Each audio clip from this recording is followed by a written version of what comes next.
Work's very, very important to me. The family even more. And I got to take care of myself. So you can achieve this. It's never a third, and a third. That's not what we mean by balance. It's what's right for you at this time in your life. You're listening to the Building a Coaching Culture podcast. If you need to compete and win in the 21st century labor market as an employer of choice, this podcast is for you. Each week, we share leadership development, coaching, and culture development insights from leading experts who are developing world-class cultures in their own organizations. And now, here's your host, J.R. Flatter.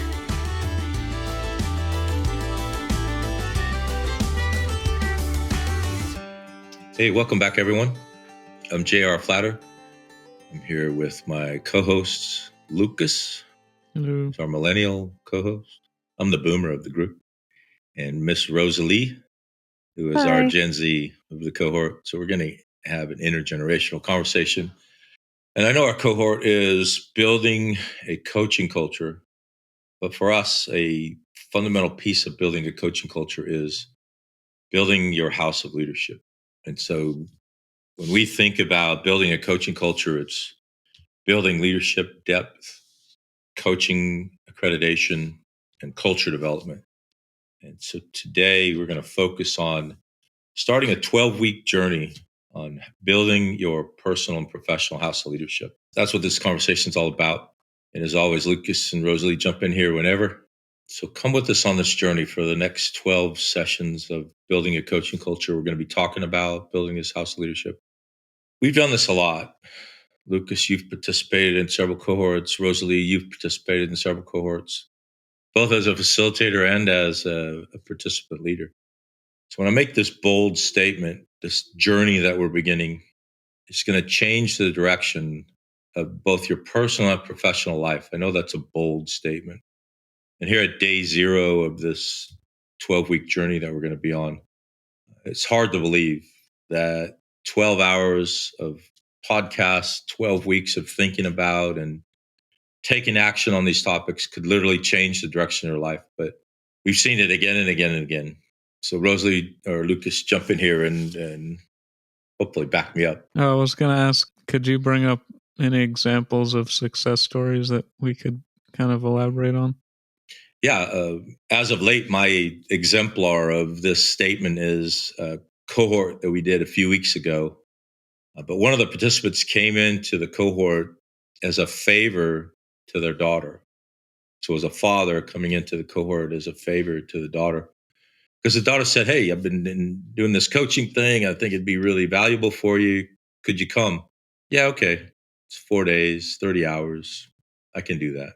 And literally within minutes of the first session, this person who was a bit cynical but engaging in good faith just had a life epiphany, like, oh, wow, what just happened?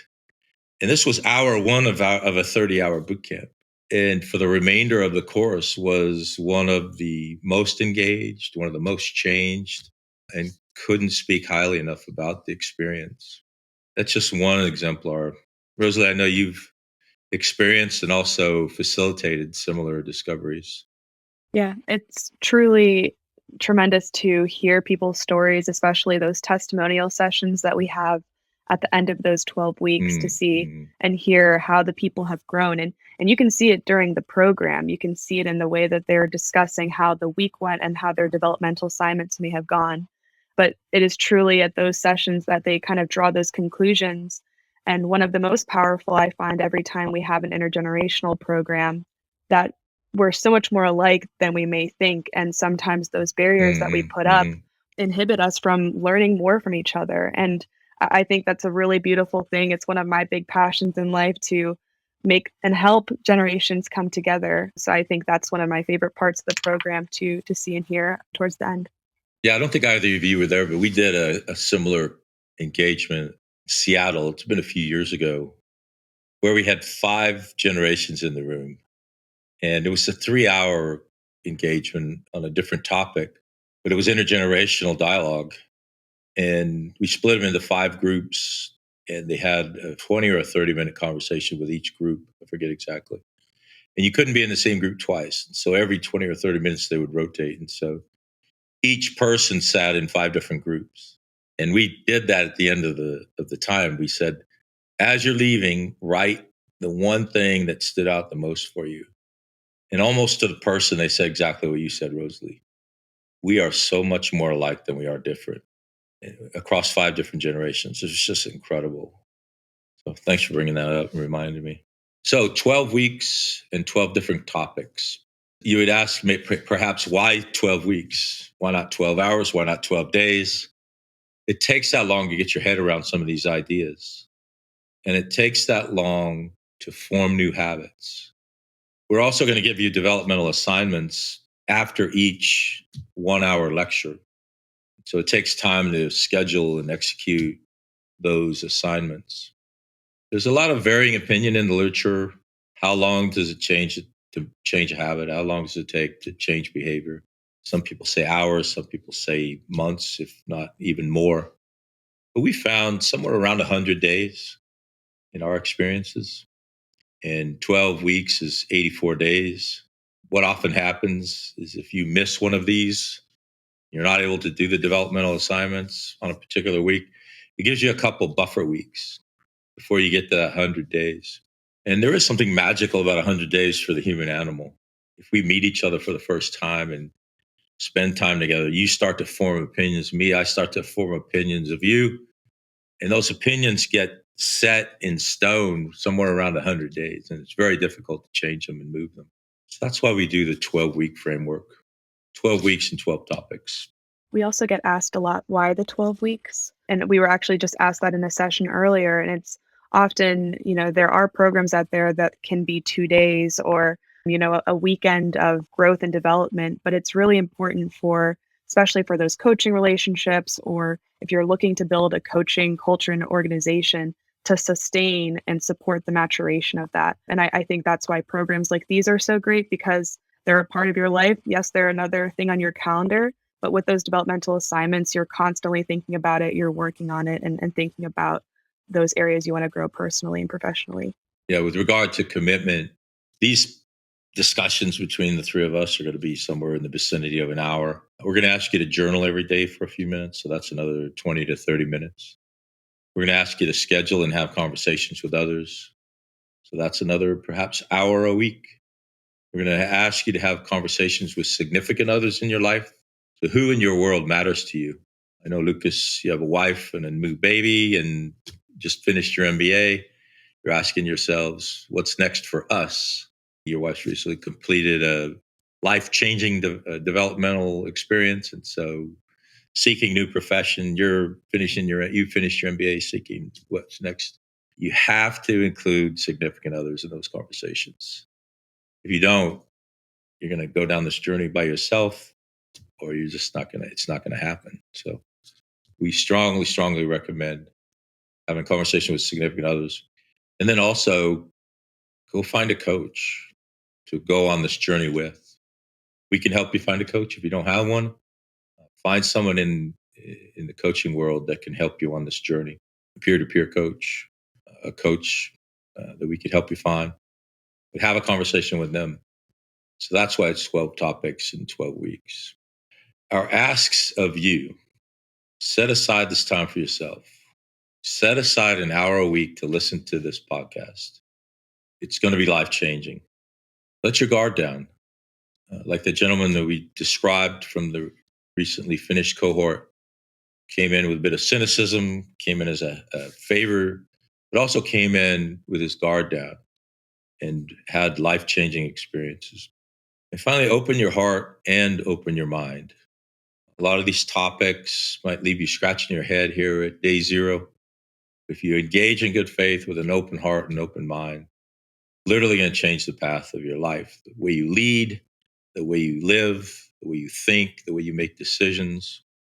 It's going to change all of that.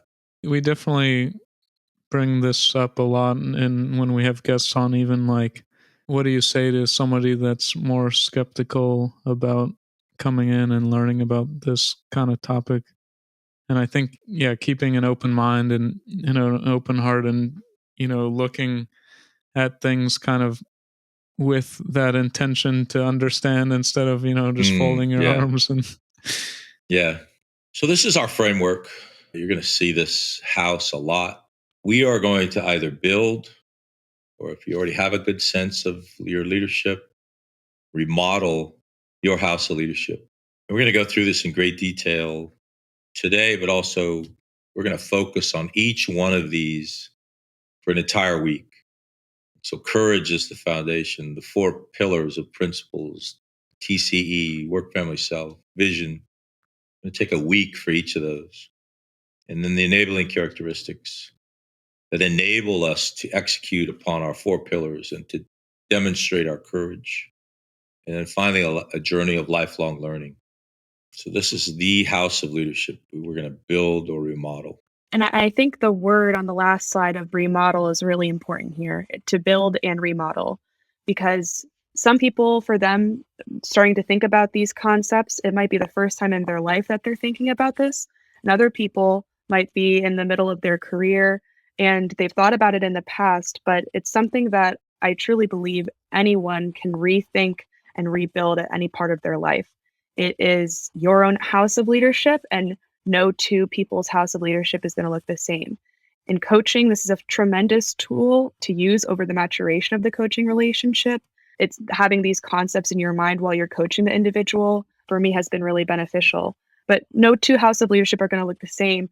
And in each of these columns, you're going to see areas where, for me, I'm a Gen Z, I'm just starting out in the workforce. So my work, my W, is a lot larger than those other things. And then for some other people in their lives, those letters are going to take shape in different forms. So I think it's really beautiful when we have these conversations and starting to evaluate kind of where you are in the house of leadership and where you're going to maybe change or create a new structure or remodel a little bit. Because it is true, you can do this at any part of your life. It doesn't matter how old or young that you are. Yeah, I'm glad you brought that up. So we talk about people having questions and perhaps being a bit cynical about, I've been doing this for decades, and why would I need to build a house of leadership? I've been leading for 40 years. To back up a couple of slides, that's why we asked open heart and open mind. We've just seen it so many times. We have a cohort going on right now that I would say is relatively senior compared to a lot of the other cohorts. You and I do Gen Z cohorts, use the same house. This very senior cohort, we're using this house.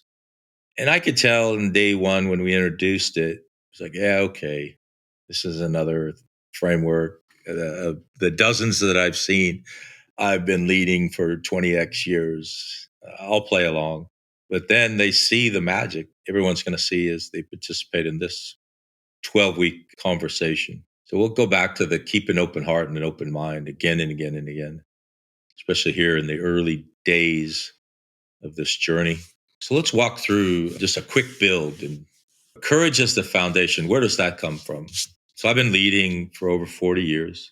Recently celebrated my 60th birthday. It's hard for me to even believe that. Been a scholar of leadership for several decades. So not only a practitioner, but a scholar and a coach. And I keep coming back to this idea is, where does leadership come from? What is it standing on? And for me and us, it's courage.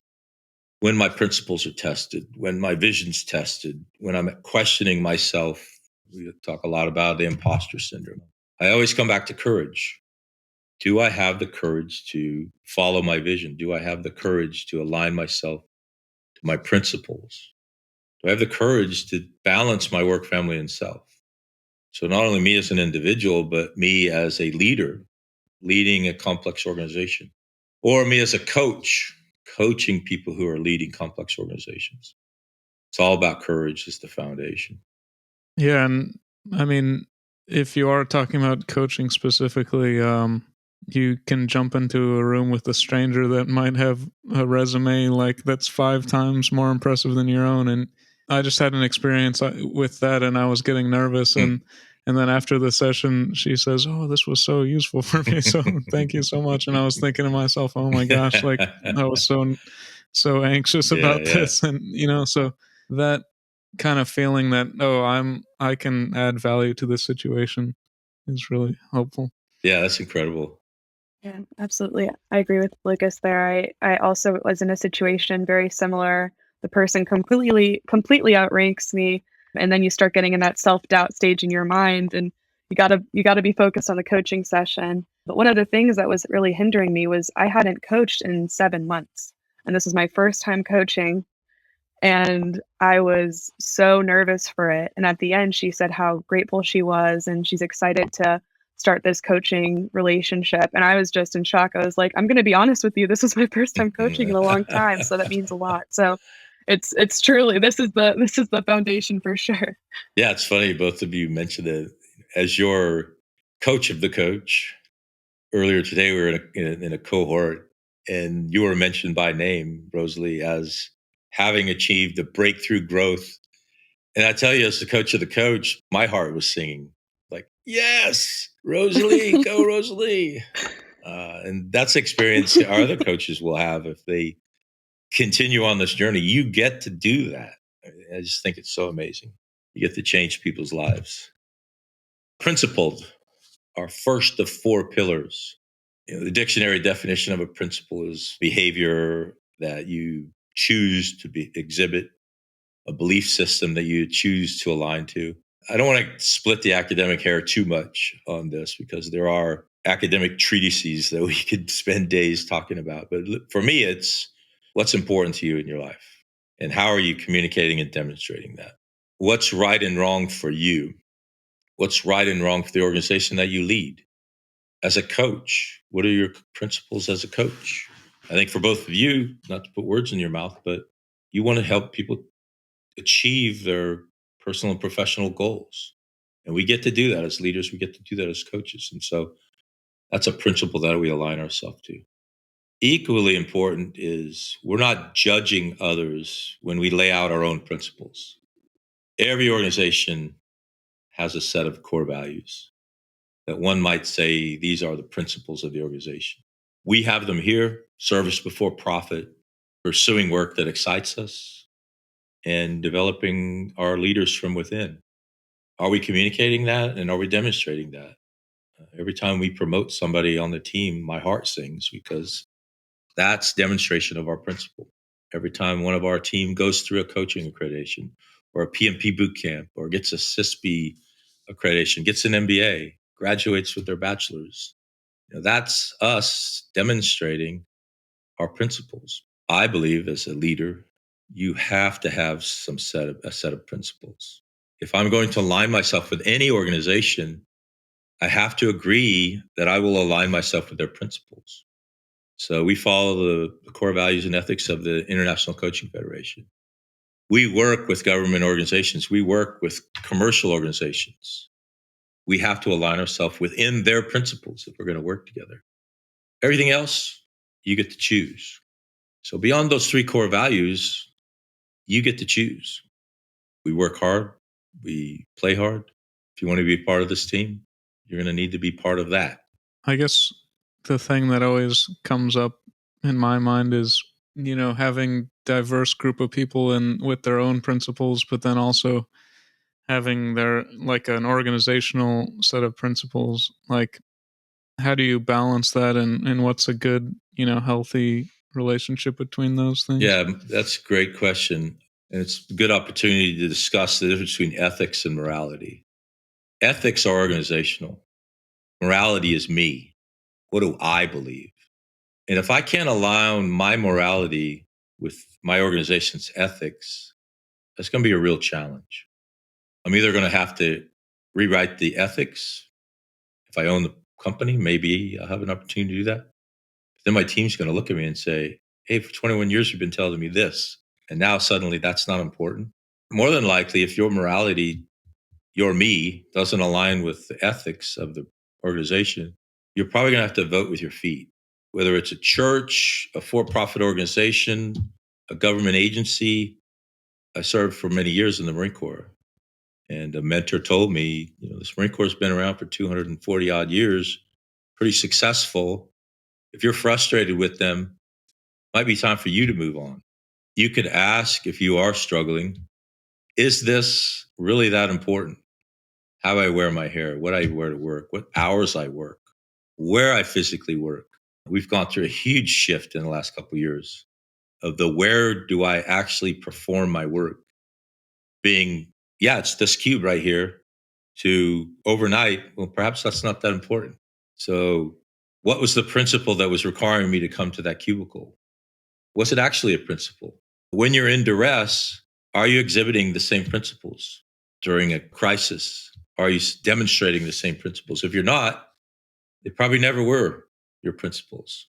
I'd love when we discuss these things because each time we discuss them, a lot of things have happened in our lives. So, I mean, at least I am just thinking about this in a different light, but I'm thinking about how things that happen in your life and how that can impact them. And like you just said, therefore, like, were they even your principles in the first place? Yeah. So I'm thinking about the pandemic. I'm thinking about personal things that might happen in your life and how that might, shake the house a little bit. Yeah, we're going to spend a week on each of these, so we don't want to drill down too much. Technical, cognitive, and emotional alignment. I joke all the time. I have a PhD, so I get to make stuff up. And I literally did make up this pillar, but I didn't make up where it came from. Some of the biggest mistakes I've made in my professional life is putting a person in a job that wasn't part of their technical vision, their cognitive vision, or their emotional intelligent vision. Lucas and I had this conversation an hour and a half ago. Where are you on your TCE continuum? What do you want to do with this next phase of your life? That's his to own. We have a basket of jobs that we have. Are any of those jobs your TCE? He's a computer scientist with an MBA. Where is he on this continuum? He's still trying to figure that out. But in its simplest form is, what do you want to do with your professional life? Do you want to be a technical subject matter expert, cognitive, an analyst of some sort, decision maker, or emotional intelligent executive leader? There's no absolute, so it's not an absolute 0 or 1 decision, but somewhere you're going to have to focus your attention to get where you want to go with your career and with your life. All 4 of these pillars intertwine, and we'll show that when we show the 4 of them up there. But if you hire someone to be an emotionally intelligent leader, but they want to be just the best keyboarder the world's ever seen, it's probably not going to work. If you say you want to be the CEO of the company in 25 years, but all you want to do is code, it's probably going to have to make some adjustments. So that's what the TCE is all about. No right or wrong, just is for the individual, for their significant others, for their vision, for their principles. All of these are very personal, very personalized. Talk to us a little bit about your TCE, Lucas, as you're working through what's next for you and yours. I definitely see, around me, there's some people that specifically will say, I want to be an engineer and I don't ever want to be part of management. And so like that's a deliberate decision on their part.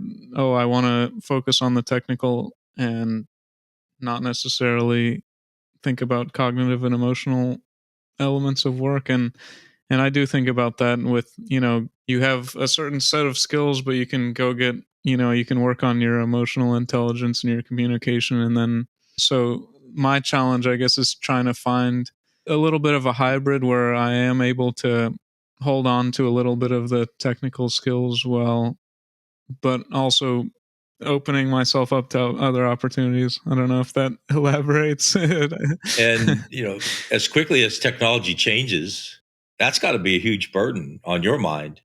Like right now, you're a subject matter expert in this thing that 6 months ago, what's the not the Laffer curve? What's the developmental curve of technology? Oh, Moore's Law. Moore's Law. Yeah, I mean, that's getting accelerated and accelerated. You could be irrelevant in technology in a year. That's a tremendous challenge to say, I want to be a producer. I want to be a leader of, and I'm willing to walk away from that technical expertise. I mean, that's got to be terribly challenging. Rosalie, brand new bachelor's degree, been in the workforce single-digit months, full time. Yeah, so I'm definitely at that technical stage for sure. The one thing I was going to ask, and kind of pertaining to Lucas's point, is can you do both? Can you be technical, but can you also be working towards emotional alignment? I guess for me, I'm thinking about the nonprofits that I'm working in and stuff like that. So do you think it's possible, or have you been at any point of your life where you've been able to kind of maybe align both? There are no absolutes in any of this, but there is the idea of opportunity cost. What are you doing versus what you could or should be doing? And so I knew I wanted to be a business owner. I knew that required me to be a CEO. And so bachelor's in business, master's in statistical analysis, PhD in leadership development seemed like the right things to do to give me the opportunity to be a CEO. I couldn't do multivariate regression analysis to save my life right now. Do I understand the fundamentals of what it means and how it's achieved and what its parameters are? Yeah, I still do. But I would turn to a subject matter expert and say, hey, here's 100,000 data points. Tell me what statistically significant variables you can find. I wouldn't be able to go do it, and it would take me days, if not longer, to figure out again. The last time I did that, we were using DOS on mainframes. There was no GUI. It was just straight DOS on a mainframe. I had a laptop that when I hit enter, it took 8.5 seconds to change the screen, line by line by line. Lucas, I don't know if you remember me screaming at that computer, but there were a lot of late nights. Nope. The T for me now is, do I know enough to know if you're telling me the truth? Are you following the fundamentals of valid research? That's about the best I can hope for. There's this idea that I wouldn't ask anyone to do what I wouldn't do. I could jump in a trench and pick up a shovel and dig, but it's not what the chairman of the organization should be doing. Could I do it? Yeah, of course. Have I done it? Yeah, of course. But is it the best use of my time and energy today or any time in the future? Hopefully I get close to what you're asking about. Work, family, self. One of the things we talk so much about that we all find so challenging. Rosalie, brand new to the workforce, gigantic W in your life for today and probably as far as you could see into the future. But we celebrated you taking time off with your family in England, the homeland of your Absolutely. Father. I don't know if you spent any time in Germany, where your mother's from, but work, family, self is something we talk about and believe in here, and we celebrate that. Lucas just got back himself. I just got back from a 30-day trip, and talk the talk and walk the walk. Work's very, very important to me. The family even more, and I got to take care of myself. So you can achieve this. It's never a third, and a third. That's not what we mean by balance. It's what's right for you at this time in your life. So as you all were finishing your degrees, family was suffering, self was suffering for that objective. And then you're done, you breathe a big sigh of relief. And you, as you've promised significant others in your life, we're going to go do something when this is done. And hopefully you did that. What does it mean to you when you see work, family, self as a leader, as a coach, as a person? Well, when you're thinking about, where do you want to work, you can balance like, okay, these people are paying this much, but I have this much time with my family here. And maybe I get to start later in the day on this job. So that means I can work out in the morning. So there's all these different factors that determine like, is this a good culture for me? And I think that lots of times the organizations can, like you're saying, like encourage you to have a better family life and have a better self-care routine. So I think that's really important to coaching culture in general. Right. Yeah, for me, like I said, the W is really big right now. But I do love what one of our facilitators was saying in class, Jar, while you were abroad. She was saying that for her, the F is H and it's home. Because for some people, maybe they might not have, a family, or they don't have that significant other in their life yet. So I think it's just another beautiful way to look at it. And like we said in the beginning, it is your own house, but it is still important, and you can truly make a home anywhere. But yeah, I think there's a lot of different ways to look at the balance of these. Yeah, and for us, culture development includes creating a sense of family at work. And I know there's a lot of debate on that. I just saw a recent essay, not sure it was in Forbes or Harvard Business Review, but somebody was talking about my work is not my family. That's not what we mean. We don't mean take your work home or answer emails at 3:00 in the morning or socialize. We're going to have a company picnic in a couple of days, but not every day, a couple times a year. But definition of family is very personal. And wherever you might find that is what we're talking about when we talk about family. Self, there are times in our lives, you two are finishing your degrees. I know you were burning the midnight oil. There are times in life we don't take care of self, and we need people around us to remind us, hey, how long's it been since you slept? How long's it been since you've eaten? But we also got to take a role in that as well. Vision, the most often listed characteristic of leadership that I see. As a scholar of leadership, read hundreds and hundreds of books and articles, essays. Almost every one of them talks about vision. For me, in many ways, it's that differentiator between management and leadership. Managers think day to day, maybe quarter to quarter, but leaders think year to year, decade to decade. Are you willing and able to do that? For us, vision is pushing out 30 years. It's a bit uncomfortable, but one of our philosophies, if you're comfortable, you're not growing. And so let's make ourselves a little uncomfortable and project 30 years into the future. For me, at my point in life, it's more legacy, perhaps, than actual practice. But no matter what happens in your life, what is not going to change?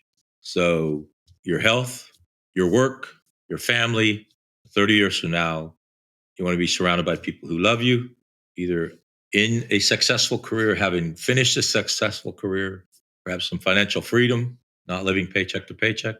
That's what we talk about when we talk about 30 years. What can you do now, in the next 5 years, in the next year, and today to get closer to that vision, to sustain the opportunity to achieve that vision? That's why we ask ourselves to push out 30 years. I know both of you have done that. What do you think when you see that pillar? Now I'm starting to think about it more personally, where, that having an imagination and having, doodling in my journal, and like I've noticed that like a lot of that kind of unstructured time that seems like it's like, oh, I'm just, head in the clouds kind of thing, is kind of the way that I do it. So just having that idea of like what's possible for me in the next couple of years, like you're never going to take that next step and, go back to school or get a different job or do something major like that unless you allow yourself to think about it and imagine it happening. Yeah, I love that. The realm of the possible. So giving yourself time to think about the realm of the possible. Yeah, for me with vision, I kind of think back to the column right before it, because my vision for myself is very different than my vision for my home and my vision for my work. So I love to think about it in those different realms. And I do think it is like so crucial to think about. Doesn't matter where you're at. When I first met JR, I was 20 years old, and I had never even thought about thinking about my 50-year-old self. Like it wasn't something that I was yeah, it wasn't something I was thinking about. And it really made me think. I was like, it's like I have a car and I have no destination of where I'm going. I don't want to be driving in circles my whole life. This is really important. And so having that to look at and to, project 30 years down the road is really, really helpful. Yeah, and windows of opportunity open and close at times in your life. I joke all the time about running exactly half as fast as I used to. So my PRs are behind me, right? I heard someone say it this morning. Oh, we're in a cohort of very senior leaders. And the most senior leader there said, I've got more runway behind me than in front of me. And I'm at that stage of my life. It's just a mathematical fact. So there's a lot of windows closed. The Olympics, being president of the United States, I don't know. There's just a lot of things when you're 60 years old, the door is closed. So when you're 20, there are windows that open and close. You get a felony conviction in something, not that you ever would. That closes a lot of doors forever. So that's why we want you to think and act as if you had control of all of that. You really can't set any of these in place until you've evaluated all of them. And even then, you're constantly making compromises between them. And so in the fifth week, when we introduce vision, is where we really get the first opportunity to take a look at what does that mean to the others. Your vision informs your principles, which informs your TCE, which informs your work family self. They all inform each other. And so when you have conflicts, which is natural and normal and expected, we shouldn't shy away from those. How do you reconcile those conflicts? Something has to give. So if you have a vision you're absolutely convinced of that's out of alignment with your TCE. I want to be a CEO, but I also want to be the best coder in the world. You got some decisions to make. Or family is everything to me, and I want to work a 4-day, 30-hour week. What does that mean? Can you achieve your vision with that work-family self? No right or wrong, just is. What do you think about them all weaving together and compromising back and forth? Yeah, I think it's going to be hard to click until we have more exposure, I guess, from the listener's perspective. But yeah, I don't know. It's kind of overwhelming to try to kind of weave them all you're together. Both doing this in real time, right? And so am I. I have to admit, I slept in this morning. I got up the last 3 nights at 4 a.m. and I said, I convinced myself, yeah, it won't be that bad. And so I didn't get up. I slept in. But can I do that every day? No. So yeah, it is tough. It is challenging, but it's certainly rewarding. And I'll tell a story in Vision Week. And I'm sure you have exemplar stories of each of these in your own lives and your own coaching. And we'll bring those in that for me demonstrates the need and the tremendous value of having this vision, but also putting all 4 of these pillars in place to make it happen. 6 enabling characteristics. There are literally hundreds and hundreds of characteristics we could have put. These are the 6 that we choose. We continue to evaluate and convince ourselves they are the 6 enabling characteristics. And we'll spend a week on each of them. What does it mean to be a humble leader? What does it mean to be a powerful leader? Why do you need to be powerful? Why do you need to be bold, driven? How do you reconcile drive and work family self? How you reconcile humility and power? We'll talk through all of that. A couple of them are purposefully provocative. Charisma, a lot of historical examples of charisma gone bad. Won't mention anybody by name, but you can envision in your own mind, I'm sure, people who've had tremendous charisma, they used it to gain tremendous power and did terribly tragic things with it. That's not the kind of leadership that we're talking about. And then the idea of being unreasonable. I think some people are naturally more of one than the other, but it's super helpful to kind of look at examples and see how other people have done things, even if you don't necessarily identify. And maybe you do in some way that's not intuitive right off the bat. Like you don't consider yourself, bold, but you are doing things in your life that exemplify that. Yeah. Or vice versa. There may be some that you want to work on more for yourself, or maybe you look up to bold leaders around you and you'd like to exhibit some of those traits that they have. So I think it's just all areas that you can work on for our listeners listening in. And then the final capstone is lifelong learning. Where do we go from here? Even in a 12-week program, we're just beginning.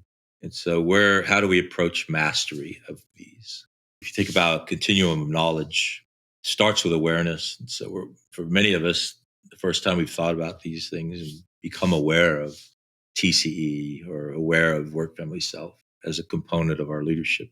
Then you get familiar. That's what the week's all about. Get familiar. And then eventually proficient. So by the time the 12 weeks is up, you should have a proficiency in what your house of leadership looks like. But then this path to mastery is literally the rest of your life, working on, compromising, building all of these characteristics for your house, how they impact your leadership, how they impact your coaching. So that's what the lifelong learning is all about. Courageous willingness and ability. You're going to hear us in these 12 weeks talk a lot about willingness and ability. It's a really important intersection. In many ways, it goes back to all the principles, all of the TCE, the work from yourself, the vision. Do you have the willingness to have the courage to do those things? How do you muster that willingness? And ability, there just might be some things that you don't know, and you need to gain that ability. What does it mean to be emotionally intelligent? That might be a blind spot for you. You need to gain the ability to demonstrate emotional intelligence. So the willingness and ability is really important. We're going to talk about, and you're going to communicate very specific goals, objectives, and key results. And there's a big difference between each of those 3. Goals, again, are those things that no matter what happens, they don't change. Health, family, love, no matter what happens in your life. Objectives, a little closer, a little more finite, 5 years to 1 year sort of milestones. So if I want to get a master's degree, what do I got to do to make that happen? Get accepted, probably take the GMAT, study. Those are the kind of objectives between now and finishing. And the key results are really those finite. How do I measure that I'm getting closer? So for your master's degree was 12 classes, so many credits with this kind of specific breakdown, a suite of these three. So focus here. And so are you measuring and achieving those finite results?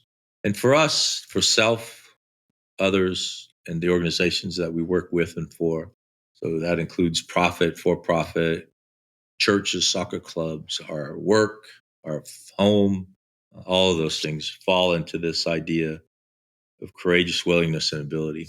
This is your slide, Rosalie, from back in the day. Yes, it is. And I was talking a little bit about it earlier with the different enabling characteristics and how there might be one that you look at and you're hoping to work on more. And so kind of my philosophy here is that you can evaluate your willingness and ability for these things and you can sharpen those tools. So you can with your house of leadership, you can work on the different areas and they'll continue to change and mature as you go through life as well.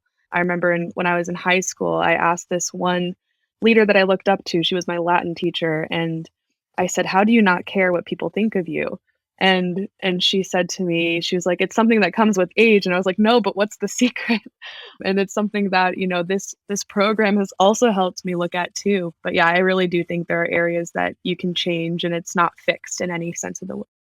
I just want to take just a quick second to say that the courage that we're talking about is not what you might think of for battlefield bravery. It's just two very different things. They come from the same place, but the courage we're talking about is a internal courage that allows you to pursue this journey and stay true to the journey. A lack of this courage is not cowardice. It's not cowardice on a battlefield. So I just want to differentiate between those two. And one of the things that I've learned from you and we talk about a lot is giving ourselves grace. So if you find your courage being challenged or you're questioning your courage, those questions are not cowardice. I'm not talking about that at all. Normalcy, really. It's normal for all of us to have those questions. Wonder, like you did, am I really up for this? Can I coach someone 3 times my age with a resume that's amazing? And the answer is yes. We talked about this already, and we'll talk about it every week. At the intersection of personal and professional. So here we are well into the 21st century. Personal and professional are so intertwined in our lives that it's impossible to separate them. So as a leader, as a coach, as a person, why not purposefully pursue them both? Encourage them both.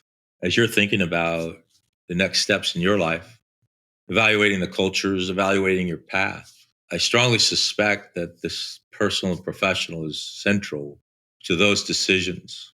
Those millennial or a Gen Z, what comes to mind when you hear engaging both personal and professional courage?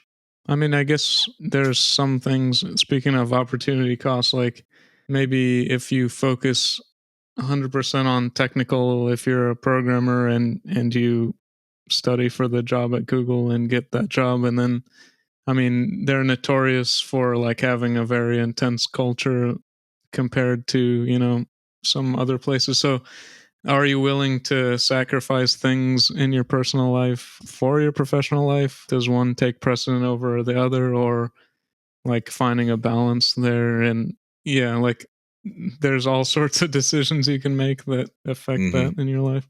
Yeah, none right or wrong, just is for you and yours, right? Rosalie's not yet a parent. I know you are. I strongly suspect the arrival of that young man changed a lot. Yeah. Yeah. I mean, without a doubt. For me, and I think this might be more of like a Gen Z kind of thing, but they're so intertwined that I didn't even like think of them being separate, which I know sounds a little stupid, but If you're in a room full of boomers and you tell them, but what about you as a person at work? They're going to go, and so they'll it's be funny, very we're on perplexed. this journey together and we learn from each other. That's one of our themes, actually. We learn from each other. One of the things I've learned from Gen Z and maybe even from the millennials is talking about your mental health is just as common as talking about your hip aches or your back hurts. And when that first started happening, Yeah. when you and I first started working together, I was like, what is going on here? Everybody who comes into this room has mental challenges, and I probably need to refer them to a therapist. But no, it's just part of your vernacular, part of your life. And the same is true of this intersection of personal and professional. As odd as it is for you to think, how could I possibly separate them? Is just as difficult as it is for me and my peers to say, how could I possibly intertwine them? They're very different things. 9 to 5, got my uniform on, and I'm working. Before and after, no, not so much. That's my personal. Yeah, so that's part of the beauty of this journey. Finally, we're down to our next to last slide. The academic egghead in me would say penultimate. This is something you and I talk about a lot, all of us. You've got this. You've got this spark in you to be that courageous leader, that courageous coach. So come with us on this journey. It's going to be amazing. You're going to be so different by the time it's done. We all have imposter syndrome. I ask myself all the time. I asked myself this morning. I talk all the time about a coaching culture and a coaching style of leadership, but am I really doing that? Am I really a coaching leader? So we all do that. Have the courage to do it anyway, to be that exemplar coach and that exemplar leader. I guess, those thoughts that JR was mentioning, they're going to keep coming up, and you'll have a voice telling you, like, you're not making any progress. But I think just try to shut that down when it comes up and just give yourself a week, 2 weeks, 3 weeks, and not necessarily at the end of 12 weeks, but after maybe halfway through, then kind of gauge your progress. And you'll find that, like, all those voices were, those were wrong, like, because now here you are. Yeah, I distinctly remember seeing your face at your graduation, beaming this accomplishment that you had just done. And the whole time you're going through it, you're like, man, this is hard. This is a slog. I don't know if I want to keep doing this. There you are at graduation with this big grin on your face, like, yes. And you brought up one of my favorite topics, and that is allow yourself to watch yourself grow. You see yourself every day, so you don't get to see the kind of growth that we're going to see in you, seeing you once a week. I was just going to say, kick the self-limiting perceptions at the door for the next 12 weeks, because they're not going to do you anything, and they're really important for your mindset to just keep that open mind and believe in yourself that you can make the change that you see for yourself. You've introduced a topic that they're scratching their head. What does she mean, self-limiting perceptions? This is foreign to Oh, yeah, absolutely. Self-limiting perception, I know. That could be a whole other episode. So it is a 2 to 3 hour a week investment. So the hour that you're going to spend with us or thereabouts, and then the hour that you're going to spend in conversation with other leaders, journaling, significant others, coaches. It ends up being about a 2 to 3 hour a week engagement across these 12 weeks. So give yourself the gift of that time. Journaling, if you don't journal already, strongly recommend. It's super cool to look back and see myself the day that my 4 children were born. What was going through my mind? What was important to me? What was I thinking? I've been journaling since 1980. Conversations with other leaders. It's really a neat opportunity for you because you get an opportunity to talk to 12 people that you may have wanted to talk to for a long time. Stretch yourself. Get an Excel spreadsheet out and say, for each of these characteristics, who do I want to have the conversation with? And stretch. I've had conversations with people that I would never have imagined would have said yes. Brian Elwood, who was on the podcast a few weeks ago, never would have thought he'd say yes and be so enthusiastic about it. Others that I'm looking at the stack of books on my desk that I'm going to ask, and they're likely to say yes. And the conversation goes something like this. Hey, Lucas, I'm in this leadership development program, and this week we're talking about courage. And I've been watching you, and you seem to be a courageous leader. Could you set aside some time to talk to me? Almost everybody in the world is going to say yes to that. If you want to be just a bit Machiavellian, find 12 people you've always wanted to talk to and give them that invitation. And I'll almost guarantee you they'll say yes. Significant others, got to make them part of this journey. If you don't, you're going to fall short or you're going to get there alone. Don't do that. Talk to significant others. We get a lot of feedback about how difficult that is, but how rewarding it is. So go ahead and do it. Any closing thoughts from either of you on developmental assignments? Yeah, I think you mentioned earlier, but recognize that this takes a little bit of coordination and give yourself a little extra time to make these appointments and everything. And if you need to go a week in advance or something, send the invitations earlier, or just logistically it can get challenging. So give yourself time. Agree. Give yourself time and keep working towards all of these things. We've had people who have done journaling for a while and they're like, I'm not seeing the results yet, and they're only 2 weeks in. So keep it up while you're a part of this program, and I promise you that you'll see remarkable change by the end. Well, there we are, House of Leadership, building and remodeling. This is week 1 of a 12-week journey. So we all look forward to seeing you here next week. Take care. Thanks, guys. Well, that concludes this episode of Building a Coaching Culture. I truly hope that this episode was helpful to you. If it was, be sure to follow us wherever you listen to podcasts. Maybe stop and give us a rating or a review, and share this podcast with someone who might find it helpful as well. Thanks again, and we'll see you next time.